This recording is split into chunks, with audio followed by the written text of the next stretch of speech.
Welcome to the I Now Pronounce You Divorced podcast, where we have three award-winning family law attorneys dive into intriguing topics like divorce, military divorce, custody and visitation, trust and estate planning, and all things family law. Join us as we provide a comprehensive viewpoint through the eyes of our experts and guests, aiming to educate and soothe our listeners. Get ready to tune in because I Now Pronounce You Divorced starts right now. Hi, I'm Charles Hatley with Malone Hatley PC, and this is our podcast, I Now Pronounce You Divorced, where each week we come together and we talk about issues that our clients are facing or things that we know our clients are going to face in the imminent future. Last week was part one, where we talked about summer visitation, and this week we're going to continue that to part two to discuss a little bit in depth about summer visitation.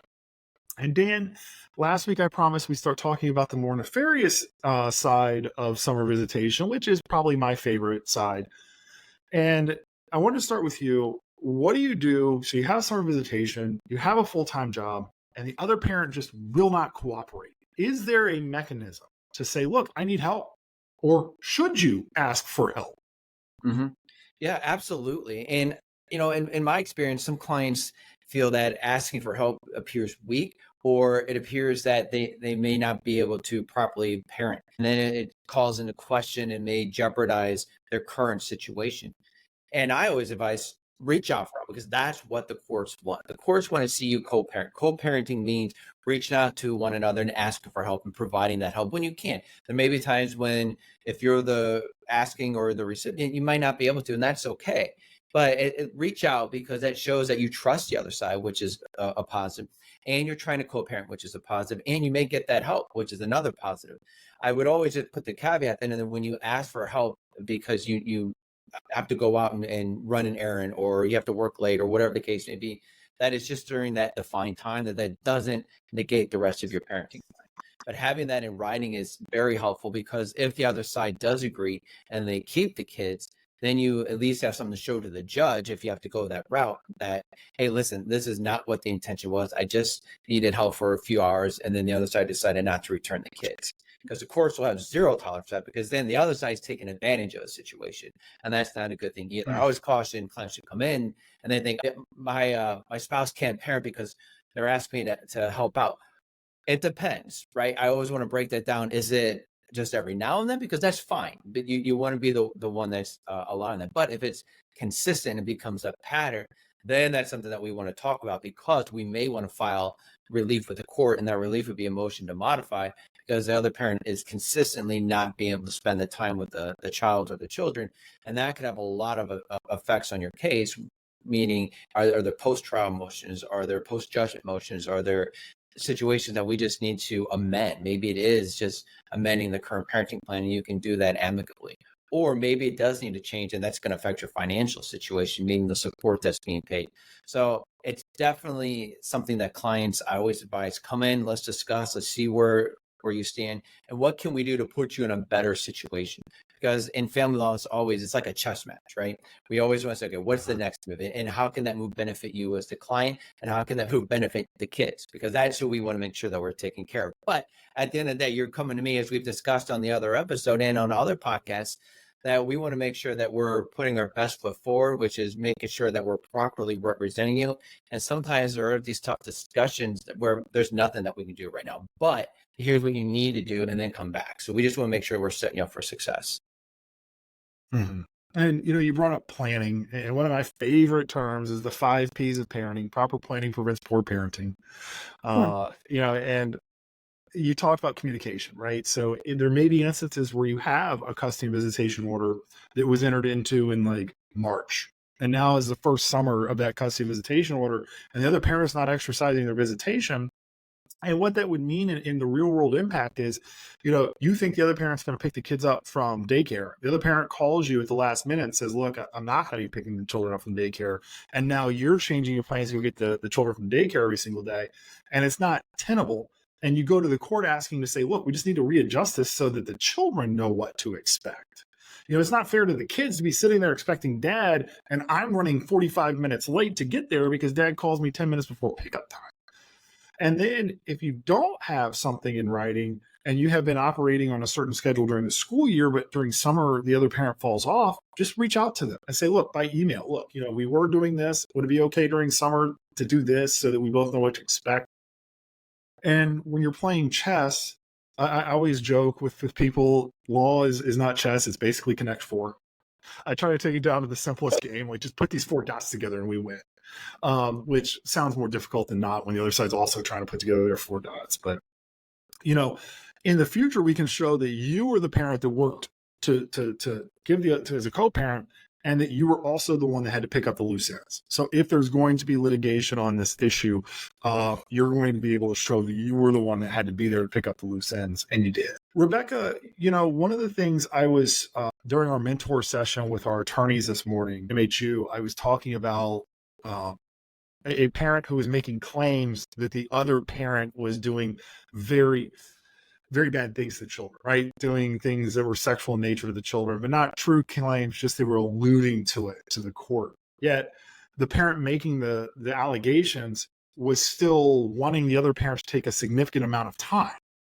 And the attorney said, well, what do we do in this situation? This is weird. What is your advice in scenarios like that, like especially during the summer where the parent's going to need help if you're representing the client who is getting the allegations levied against them? Right. That's such a difficult position to be in because you're trying to prove a negative. And so part of the defense is exactly what you said. Okay, they're making these accusations, but they're still dropping them off every other day, right? It doesn't line up. If you truly did believe that this was happening, they would be contacting the police. They would be filing an emergency motion with the court. They have an attorney, right? So they have all of the tools at their fingertips. If they told their attorney, this is what I genuinely think is going on, and here's why, there's going to be some sort of action taken. So it does not line up. It does not make sense to then make this claim sort of after the fact, but also have it maybe be ongoing, but not be concerned enough to do anything about it. That essentially is your defense. And I've actually seen sort of a reverse emergency motion taken up where a parent said, look, the other side is alleging that this abuse is happening. And my concern is if I keep taking the kids over there, that parent is going to tell the kids that this is going on. They're going to give them these ideas. They're going to, create some sort of psychological issue that isn't currently here and it isn't actually happening. And so until we can get to the bottom of this, we need to stop having communication with the other parent. And I've seen that granted actually before. And part of the reason that it was granted is because, so in this case, the mother was making some claims about the father being inappropriate with the kids. Father came to court and said, we got to stop mom's visitation because this is just outrageous. And the way that mom appeared in court and some of the things that she was saying, it was clear that she was having some sort of a mental situation going on. And so the court did grant it on a temporary basis. They assigned a guardian ad litem to try and figure out what was going on, and then set it out for another court date. And I don't know whatever happened out of that case, but you can potentially do that if you think that the other parent is coaching the kids into saying something or making some sort of allegations along those lines and it just isn't happening. That's something that you might take up on an emergency motion. It is. And I'm glad that you kind of started talking about parental alienation, right?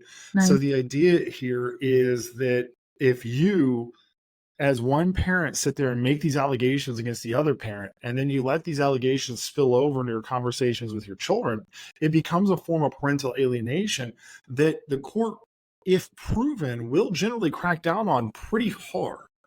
So, the reason I like talking about parental alienation during the summer is because it usually rears up a little bit more, right? Because during the school year, we always have the however many hours the children are in school as the great dictator of the children's time, plus their 8 hours of sleep that they get. They're not spending that much extra time with their parents, right? So they're in school for 8 hours, they're asleep for 8 hours. There's 8 hours left in the day, and during those 8 hours, the parents might be working. So we might be talking about 3 or 4 hours a day. Versus the summer, we're talking about now the parents around the children for 8 hours a day. So, Dan, how do you advise your clients who may be subject to this parental alienation to start using the summertime to kind of claw back against that? It depends on what the allegations are. And if they're as severe as what Rebecca was saying, being proactive makes the most sense because you really need to just try to stop it as much in advance as you can before it really just starts poisoning the mind of the kids and really just kind of percolates down that way. But if there's just situations where maybe they're saying negative things or just talking bad, depending upon what the situation is and the relationship of the parents, I always advise reach out first. Just say, hey, this is what I'm hearing. Maybe it's being misconstrued or they're only hearing part of it, but it's making its way back to me. And, let's talk about what's going on. And one example that always comes to mind, and especially when you're right, during the summertime, you're spending more time with the kids, is maybe the other side has a significant other. The kids are somewhat affected by that. And so they're coming back to my client saying, mom or dad's got this brand new person, they're wonderful. And then they start talking negative about the other side because they're getting jealous or the case to be, or it's the other side, right? And so I always advise my client, encourage that relationship because it's going to go a long way. Or if you have concern with the other person's significant other, talk to them. And let's find out what really is going on and how often are the kids being around the significant other, because it always leads to other things. And that's why I always encourage clients to make these appointments with us, because we need to flush it out. As we talked about on the other episode, it's, you're going to the doctor, they're going to run through their checklist, but that checklist is there for a reason. And so we kind of have our own little checklist, but it's also making sure that we're protecting you and looking out over the bigger picture, because there could be an issue with a significant other, or if that significant other spending more time with the child than you, that's a problem too. And so maybe we need to switch the summer visitation around. And I always just encourage open communication, because that's going to be the best method to try to resolve the issue. And if you can't, then the next step is filing, which we talked about in the last episode. And we may need to file sooner than later. But if you have that in writing, as we discussed in the last episode, that's just going to help our case and further substantiate any potential issues that may arise. But as soon as you get wind of potential negative communication about you, I always want to address it right away. Or I advise clients, do not discuss anything negative about the other side in front of the child. If you have a concern or an issue, talk to that parent. But make sure it's verbal. Don't put anything in writing, because things can get taken out of context. And so we just want to make sure that we're having that open communication. And again, you said it best, Charles. It all breaks down to communication, the good, the bad, and the ugly, right? Yeah, and we talk about on our other podcast, the business blueprint, communication from a business perspective. But the same advice I give managers and leaders within our organization about communication is the same advice I give clients about communication with their soon-to-be ex-spouse. Let's get rid of emotion. Let's get rid of reaction. Let's keep our eye on what the goal actually is with the words that we're saying. I was talking to my child the other day, and I said, why are you adding in this extra word? Tell me. They were trying to be secretive about why they were adding in an extra word, because I knew it was insulting. They knew it was insulting. They knew it. And I said, explain to me the reason why you're adding in this extra word. And then I will then be able to tell you if that word is appropriate or not. And so then, we walked through it and finally got to the point of what was the point of the extra word? Nothing. So don't say it. And in so many of our communications, where we're going through something that's emotional, we tend to add in extra words that don't need to be there. So ask yourself, are the words that I'm saying necessary for this situation to achieve the goal that I want to achieve? And in order to know that, what is your goal? If your goal is to have the maximum amount of time with your children as possible, then we're going to help you with that, right? We're going to say, look, this is your goal. Here's how we want to communicate. And just like in a business, document your communications. Dan, you started talking about, the children are coming back home and they're saying, look, mom's got me calling this other guy daddy. And, I'm spending more time with him because he doesn't work. He just lays around the house all day and smokes weed. And that's who we spend all our summer with. And so you write in your journal. And then you reach out to mom. And you say, look, the kids would tell me, maybe don't want to throw in all the allegations, because it'd be real quick to be like, look, don't have my kids call somebody else daddy. It'd be really easy to get angry about that, but you reach out and say, hey, look, the kids are telling me about this other guy. Can we just sit down and talk about it? Can we have a conversation? Because remember, your ultimate goal is your children and your time with your children. So don't throw in the extra words. Don't win the argument to lose the war. So, Rebecca, how do you talk with clients about how to communicate about extra visitation, about changing circumstances, about anything that's going on in their children's life where emotions are high? Right. You want to keep the message really short and really clear. I'm thinking of a client who had binders and binder full of emails, right? That just went on and on and on and on and on.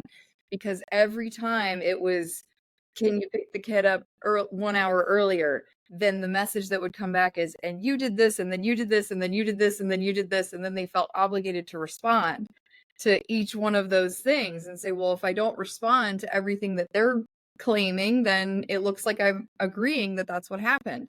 No, that isn't the conversation that needs to be occurring right now. If the question is, can you pick them up at 5?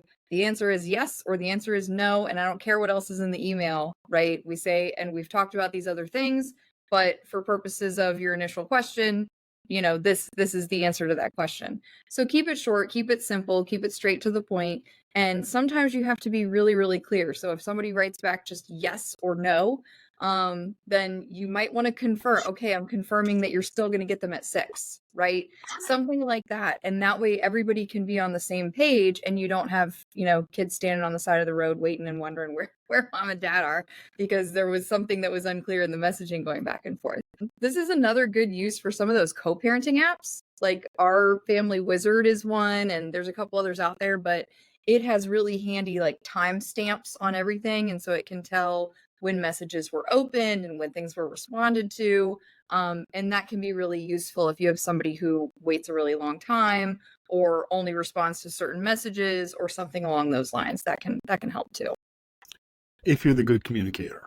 And we all struggle with communication. No matter how good we think we are, if you're going through an emotional time, you're going to fail. So Dan, can you answer the same question, but now from the angle of our client cannot control their communication?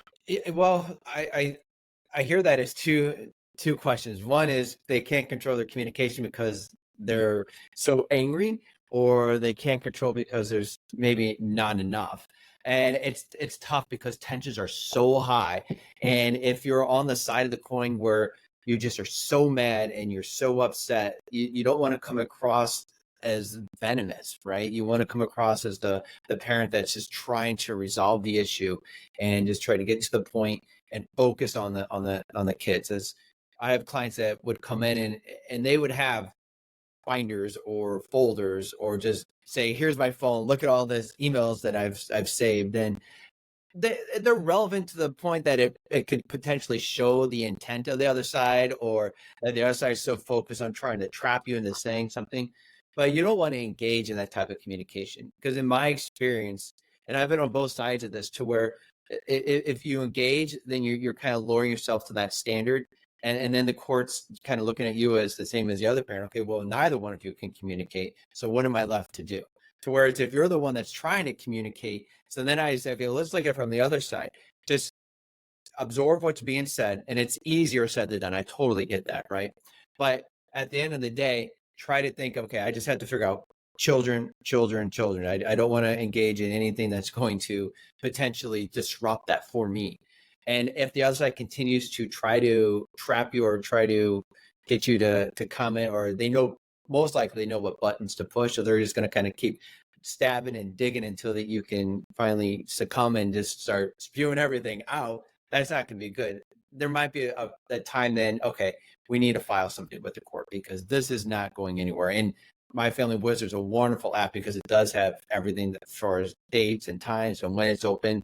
So it really prevents the other side from saying, oh, well, I never received it, or it might have gotten lost, or any excuse they can think of. It's right there. And then it calls into question of the veracity. And then you just kind of go down that road of, hey, my client's taking the high road. They're the ones trying to really resolve the issue and just stay on point. And Rebecca said it best. They're going to have all these other questions in there. You just want to focus on what is going on, what you're asking for help, or what they're asking for help. And keep in mind the kids. Everything else is just noise. You don't need to respond to that, because then you just go down that rabbit hole. And then the train's off the tracks, and it's not good for anybody. So it's tough. And it's tough advice to give, because they're coming in and they're so mad and they're so frustrated. And I completely understand, but you're coming to me. This is what I'm advising you to do. Trust in the system, trust in what I'm saying. And it will work out. It just may not work out today or tomorrow, but these are things that we need to do to kind of plan ahead and really put you in that right position. Because at the end of the day, we want to make sure that you're spending the quality time with the kids, and not that you're constantly going back and forth on text messages or voicemails or emails and really distracting you from what really matters. And that's making sure that your kids are protected and that you're spending the quality time. You said the other side knows how to push your buttons. Let's be honest. If it's your ex-spouse, they know you enough to know how to make you mad, and they're going to be trying to do it. There are some pretty savvy soon-to-be ex-spouses I've seen on, male and female that, man, they know how to push that button, and it just is good. I'm like, wow, that was artful what they did to you right there. And I tell all my clients, look, I'm not a perfect communicator either. I have moments where people send me things and my first reaction is to write back a scathing email that's scorched earth. I then don't send the email. I wait and I try to wait till I cool down, right? And then I reread the email and I say, okay, nope, this isn't good. But like you said, Dan, if you are prone to firing back too quickly, you're prone, and the other side is attacking you, right? When you talk about your children, the other side is going to make you mad. Like, hey, can I see the kids for Father's Day? No. Why? Because I'm taking them to see my dad. But I'm their dad. Like that is something that we see all the time to specifically elicit a response. Or can I see the children for Mother's Day? No, I'm taking them to see my mother. It's specific. And they say, look, I really don't think it's fair. I'm the mother or the father or whatever, and I want to spend the day with them. Nope. Okay. Right? Okay. And that's all you can say. You've thrown your argument in there, then you've got to go file something. And then I have people that like, look, I've got to say it. And I say, well, remember, everything you do is recorded. Don't put it in writing.